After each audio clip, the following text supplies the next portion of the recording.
السلام عليكم ورحمة الله وبركاته. الحمد لله رب العالمين والصلاة والسلام على سيد الأنبياء والمرسلين وعلى آله وصحبه أجمعين، أما بعد. قال الله تبارك وتعالى في القرآن الكريم: وأعدوا لهم ما استطعتم من قوة. صدق الله العظيم. میرے دینی و ایمانی بھائیوں، عزیز بزرگوں، نوجوان ساتھیوں، رمضان المبارک کے ختم ہوتے ہی اور ایک ہنگامہ ہندوستان میں ہونے والا ہے، اور ایک شور اور ایک ہنگامہ ہندوستان کی سرزمین پر الیکشن کے نام سے ہونے والا ہے۔ ہمیں معلوم ہونا چاہیے کہ شریعت میں کوئی ایسا مسئلہ کہ شریعت میں ایسی کوئی چیز خالی نہیں ہے جس کا حکم بیان نہ کیا گیا ہو۔ اسلام تمام تر دنیاوی مسائل کا حل بھی بتاتا ہے، اور آخرت کے مسائل کا تو حل قرآن میں اور حدیث میں صاف پر بتا دیا ہے۔ جب ووٹنگ کا معاملہ آتا ہے تو شریعت ہمیں کس بات کی طرف توجہ دلاتی ہے، شریعت ہمیں کیا حکم دیتی ہے؟ ایک مسلمان کی ذمہ داری ہے کہ اس کو بھی شریعت کی روشنی میں جانا۔ شریعت نے ایسے حالات میں کیا ہمیں حکم دیتی ہے اور کس طرف ہماری رہنمائی کرتی ہے، ان کو جاننا، ان کو معلوم کرنا ایک مسلمان کا فریضہ ہے۔ میرے دینی و ایمانی بھائیوں، ووٹ آنے والے دنوں کے اندر ہم اور آپ انشاءاللہ ڈالیں گے۔ اللہ ہماری صحت اور عافیت کو سلامت رکھے، اور اللہ تعالیٰ ہمارے ووٹ کو کارآمد رکھنا کا بخش بنائے۔ عزیز بھائیوں، شریعت میں ووٹ کا الگ الگ مقام دیا گیا ہے۔ ووٹ کوئی یہ معمولی چیز نہیں ہے۔ ہر ہندوستانی ناگرک کا حق ہے کہ وہ ووٹ کے وقت میں ووٹ اپنا ضرور ڈالے، اس لیے کہ ووٹ ایک جمہوری نظام کو مضبوط کرنے اور اپنے حقوق کو حاصل کرنے کا ایک مضبوط طاقتور ہتھیار ہے، ایک مضبوط اسلحہ ہے، جس کے استعمال سے ہر دور میں، ہر زمانے کے جمہوری نظام میں انسانوں نے اپنے حقوق کو حاصل کرنے کی کوشش کی ہے۔ ووٹ در حقیقت شریعت کے اندر 3 مرحلے سے گزرتا ہے۔ بعض لوگوں نے ووٹ کے بارے میں کہا کہ ووٹ ایک طرح سے گواہی ہے۔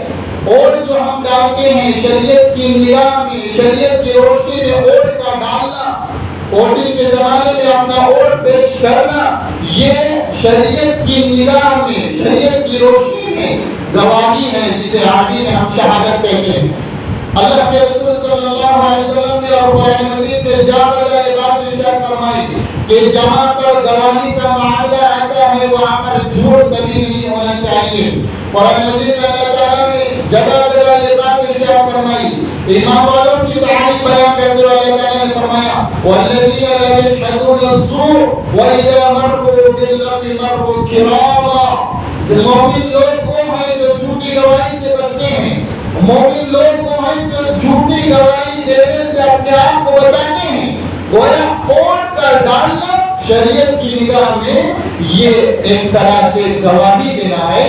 ہم یہ گواہی دے رہے ہیں جس کے بعد ہم ووٹ ڈال رہے ہیں، جس کمیونٹی کو ہم ووٹ ڈال رہے ہیں، جس ٹیم کو ہم ووٹ ڈال رہے ہیں، جس پارٹی کو ہم ووٹ ڈال رہے ہیں، گویا کہ ووٹ ڈالنے والا یہ گواہی دے رہا ہے، یہ شہادت دے رہا ہے کہ یہ آدمی ہمارے ہندوستان کے لیے بہتر ثابت ہو سکتا ہے، اور میری نگاہ میں یہ آدمی صحیح ہے۔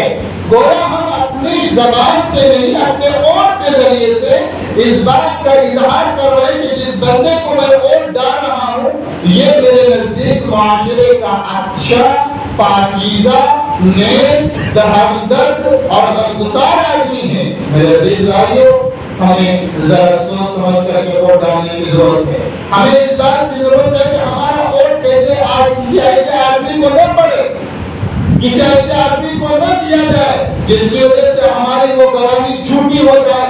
ہمیں معلوم ہے کہ جو امیدوار ہمارے علاقے میں جو امیدوار کھڑا ہے یہ فلاں پارٹی سے تعلق رکھتا ہے یا اس کا بیک گراؤنڈ ایسا ہے، حالات کا جائزہ لیں، اور ہمیں معلوم ہے کہ یہ بہت فراڈ کرنے والا ہے، بہت زیادہ نقصان دہ ثابت ہونے والا ہے۔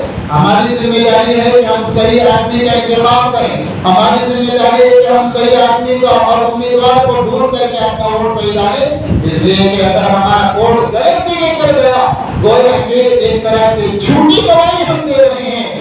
اور یاد رکھیے ویسے تو جھوٹ بولنا اللہ کے نزدیک بڑا مقبول ترین عمل ہے، جھوٹ سے اللہ کو بڑی سخت نفرت ہے، اور جھوٹی گواہی یہ جھوٹ سے زیادہ گناہ کا سبب اور ذریعہ بنتا ہے۔ جھوٹی گواہی کا دینا یہ جھوٹ سے زیادہ گناہ اور جھوٹ سے زیادہ سزا کا مستحق بننے کا ذریعہ ہوتا ہے۔ اسی لیے اللہ رب العالمین نے اللہ کے رسول صلی اللہ علیہ وسلم نے لوگوں کے سامنے ایک بات ارشاد فرمائی۔ حضرت ابو بکر رضی اللہ تعالیٰ عنہ ارشاد فرماتے ہیں، بخاری اور مسلم کی حدیث ہے، حضرت ابو بکر رضی اللہ تعالیٰ عنہ اس حدیث کو بیان کرنے والے راوی ہیں، بیان کرتے ہیں کہ آپ صلی اللہ علیہ وسلم نے ایک دفعہ ہم لوگوں کے سامنے صحابہ کے سامنے کہا، اے صحابہ میں کیا تمہیں بڑے بڑے گناہ نہ بتلاؤں، میں کیا تمہیں بڑے بڑے گناہ نہ بتلاؤں؟ اللہ کے رسول صلی اللہ علیہ وسلم نے 3 دفعہ یہ بات ارشاد فرمائی۔ اس کے بعد صحابہ نے کہا، اے اللہ کے رسول ضرور بتلائیے، ضرور بتلائیے۔ اللہ کے رسول صلی اللہ علیہ وسلم نے 3 باتیں ارشاد فرمائی۔ بڑے بڑے گناہ جو ہیں ان میں 3 گناہ ایسے ہیں جو زبردست بڑے ہیں اور اللہ کے یہاں بڑی سخت قدر ہے ان 3 گناہوں کے بارے میں۔ نمبر 1، اللہ کے ساتھ کسی کو شریک ٹھہرانا۔ اللہ کے رسول نے فرمایا صحابہ کے سامنے، بخاری اور مسلم کی صحیح حدیث ہے، اللہ کے رسول نے پہلی بات ارشاد فرمائی کہ اللہ کے ساتھ کسی کو شریک ٹھہرانا یعنی شرک کرنا یہ سب سے بڑا گناہ ہے جس کی کوئی معافی نہیں۔ نمبر 2، والدین کی نافرمانی کرنا، والدین کو تکلیف پہنچانا، والدین کو ستانا، والدین کو مارنا پیٹنا، والدین کو لیے درد سر کا ذریعہ بننا، والدین کی نافرمانی کرنا، یہ بھی دوسرے نمبر پر سخت سے سخت ترین گناہ ہے جس کا وبال دوسری حدیث میں یہ بات معلوم ہوتی ہے کہ والدین کو ستانے والا انسان خود دنیا کے اندر مرنے سے پہلے بڑی بیماریوں میں یا بڑی مظلوم زندگی گزار کر کے مرتا ہے۔ اور اس کے بعد اللہ کے رسول صلی اللہ علیہ وسلم یہ بات کر کے ٹیک لگائے ہوئے تھے، یہ 2 باتیں ارشاد فرمائی، ٹیک لگا کر کے یہ 2 باتیں ارشاد فرمائی، پھر سیدھے بیٹھ گئے، ٹیک لگا کر کے ہٹ گئے اور سیدھے بیٹھ گئے۔ آدمی جو تیسری بات ارشاد فرمانے والی ہے اس کا اہتمام کرنے کے لیے کہ تیسرے نمبر پر جو میں بات کہنے جا رہا ہوں وہ بڑی عظیم شان بات ہے، اسی لیے ٹیک لگائے لے کے سیدھا بیٹھ گئے، ٹیک ہٹا کر کے سیدھا بیٹھ گئے۔ اور اللہ کے رسول صلی اللہ علیہ وسلم نے فرمایا جھوٹ بات کرنا یا جھوٹی گواہی دینا، جھوٹ بات کرنا اور جھوٹی گواہی دینا یہ بھی سخت ترین گناہ ہے۔ صحابہ فرماتے ہیں حضور بار بار یہ بولنے لگے، جھوٹ بات کہنا، جھوٹی گواہی دینا، بار بار بولنے لگے، اتنا بولنے لگے، اتنا بولنے لگے، ہم نے یہ دل میں تمنا کی کاش حضور خاموش ہو جاتے، کاش حضور خاموش ہو جاتے۔ میرے بھائیوں، جھوٹ کا وبال اتنا خطرناک ہے۔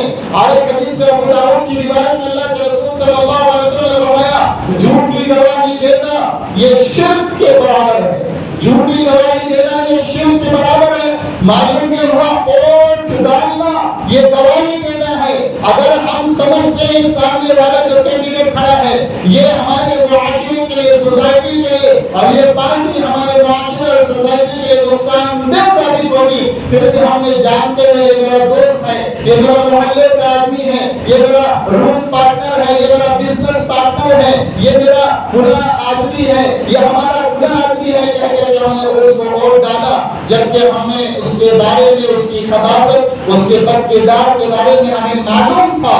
گویا کہ ہم جھوٹی گواہی دے رہے ہیں اور گویا کہ ایک طرح سے ہم شرک کر رہے ہیں۔ میرے بھائیوں، اسی طرح جھوٹی گواہی دینے کا برباد سنیے، اللہ کے رسول صلی اللہ علیہ وسلم المعجم الکبیر للطبرانی کی حدیث میں اللہ کے رسول صلی اللہ علیہ وسلم بیان فرماتے ہیں اگر کسی انسان نے جھوٹی گواہی دے دی، اگر کسی انسان نے جھوٹی گواہی دے دی اور جھوٹی گواہی دینے کے بعد اس کی جھوٹی گواہی کی وجہ سے کسی مسلمان مرد کا مال ہلاک ہو گیا، کسی مسلمان مرد کا مال خراب ہو گیا، ڈوب گیا، برباد ہو گیا، اور دوسری بات یہ ہے کہ کسی مسلمان کی جان چلی گئی تو گویا کہ وہ جھوٹی گواہی دینے والا جہنم میں جانے والا بن گیا اور جہنم جہنم کو اس نے اپنے اوپر واجب کر دیا. میرے بھائیو، گویا کہ جھوٹی گواہی دینا یہ اپنے اوپر جہنم کو واجب قرار دینا ہے. جیسے بہت سارے لوگ جھوٹی گواہی کورٹوں میں جا کے دے دیتے ہیں پراپرٹی کے نام پر، کسی بہن کو دینے کے نام پر اپنے بھائی اپنے نام پہ کر رہا ہے، اور بچے جھگڑا اور پڑوسی کی جگہ کو قبضہ کر رہا ہے. جھوٹی لوگ جھوٹے گواہی دینے والے مارکیٹ میں ملتے ہیں، 500,000 میں مارکیٹ میں جھوٹے گواہی دینے والے ملتے ہیں. لیکن یاد رکھیے، گویا یہ جھوٹے گواہی دینے والے اپنے آپ کو جہنم کا واجب قرار دے رہے ہیں. وہ دنیا میں رہ کر کے جہنم کی سرٹیفکیٹ اپنی زندگی میں حاصل کر کے جا رہے ہیں، مرتے ہی سیدھا جہنم میں جائیں گے، ان کا کوئی ٹھکانا نہیں ہوگا. یہ صحیح حدیث ہے اللہ کے رسول صلی اللہ علیہ وسلم نے فرمایا. اسی لیے اللہ تعالیٰ نے قرآن میں صاف صاف بیان فرمایا، وَاجْتَنِبُوا قَوْلَ الزُّورِ وَاجْتَنِبُوا قَوْلَ الزُّورِ. اے لوگوں جھوٹی گواہی سے بچو، اے لوگوں جھوٹی گواہی سے بچو. تو معلوم یہ ہوا ووٹ ڈالنا یہ گواہی ہے، ووٹ ڈالنا یہ شہادت ہے. اگر ہماری شہادت صحیح ہوئی تو اللہ کی طرف سے ہمیں ثواب ملے گا، اللہ کی طرف سے ہمیں اجر ملے گا. چاہے وہ کینڈیڈیٹ ہمارا کامیاب ہو یا نہ ہو، اس کا کوئی مسئلہ نہیں ہے. ہماری ذمہ داری بنتی ہے کہ ہم صحیح امیدوار کا، کینڈیڈیٹ کا انتخاب کر کے صحیح پارٹی کو ووٹ ڈالنے والے بنیں. سب سے پہلی بات، ووٹ شریعت کی نگاہ میں ایک شہادت ہے، گواہی ہے. اور شریعت کی نگاہ میں ووٹ ایک امانت ہے، امانت ہے. اللہ کے رسول صلی اللہ علیہ وسلم نے جگہ جگہ احادیث میں سینکڑوں جگہ اور قرآن مجید میں تو اللہ تعالیٰ نے جگہ جگہ اس بات کی تاکید فرمائی کہ امانت داری کو امانت کے ساتھ ادا کیا جائے. حتیٰ کہ جو چیز امانت میں لی جا رہی ہے اس کے اندر استعمال کرنے کی اجازت نہیں ہے. کسی نے ہم کو کپڑا رکھنے کے لیے دیا، وہ خود کپڑا پہن نہیں سکتی، جیسا دیا ویسا واپس کرنا پڑے گا. امانت کا مقام بہت بڑا، امانت کی ذمہ داری بہت بڑی، امانت کا رکھنا، امانت کا خیال رکھنا یہ بہت ضروری ہے. میرے بھائیوں، ووٹ ڈالنا ایک امانت ہے. گویا ہم امانت کے اندر خیانت کرنے والے بن گئے تو خائن حضرات کل قیامت کے دن جہنم میں ڈالے جائیں گے. کتنے لوگ ایسے ہیں جو قیامت کے دن صرف خیانت کرنے کی وجہ سے جہنم میں ڈالے جائیں گے. صرف خیانت کرنے کی وجہ سے روزے دار ہوں گے، نمازی ہوں گے، حاجی اور عمری ہوں گے، لیکن لوگوں کی امانتوں میں خیانت کرتے ہوں گے. اللہ تعالیٰ صرف کسی ایک گناہ کی وجہ سے، خیانت کرنے کی وجہ سے اللہ تعالیٰ اسے جہنم میں ڈالیں گے. اور ووٹ یہ میرا اکیلے کا حق نہیں ہے. ووٹ ڈالنا گویا کہ ہم سارے ہندوستان کے لوگوں کا حق ڈال رہے ہیں. گویا کہ سارے ہندوستان کے لوگوں کی امانت ہمارے پاس ہے. اگر ہم جس کو ووٹ ڈالیں گے ہم صحیح طور پر اپنی امانت سمجھ کر کے صحیح آدمی کو ووٹ ڈالیں گے. گویا کہ سارے ہندوستان کے ایک ایک بچہ، ایک ایک عورت، ایک ایک بوڑھے کا حق ادا کر رہے ہیں اور صحیح طور پر اپنی امانت کو ادا کر رہے ہیں. اگر ہم نے غلط ووٹ ڈالا گویا کہ ہم سارے ہندوستان کے لوگوں کا عذاب ہمارے پدوں پر آئے گا. سارے ہندوستان کے لوگوں کا عذاب اور امانت کو صحیح طور پر ادا نہ کرنے کا عذاب اور وبال ہمارے کھانوں پر آئے گا. ذرا ہم غور کریں، ووٹ ڈالنے میں خیال رکھیں، ضرور اس بات کی رعایت کریں کہ ہم سوچ سمجھ کر ہر اس انسان کو ووٹ ڈالنے کی کوشش کریں جو ہمارے ہندوستان کے لیے بہتر سے بہتر ثابت ہو سکتا ہو. اور تیسری چیز میرے بھائیوں، ووٹ ایک وکالت ہے. گویا ہم وکیل بن رہے ہیں، جس کو ووٹ ڈال رہے ہیں، جس پارٹی کو ہم ووٹ ڈال رہے ہیں، وکیل بن رہے ہیں کہ ہم اس کی وکالت لیتے ہیں. ہم اس بات کی وکالت لیتے ہیں کہ ہم نے فلاں آدمی کو ووٹ ڈالا ہے، یہ ہمارے معاشرے کے لیے اچھا آدمی ہے. ہم گویا کہ وکیل بن رہے ہیں. اگر جھوٹے وکیل بن کر کے ہم نے کسی کو ناحق ووٹ ڈالا تب بھی شریعت میں بہت بڑا گناہ ہے. معلوم یہ ہوا ووٹ شریعت کے اندر 3 مرحلوں سے گزرتا ہے.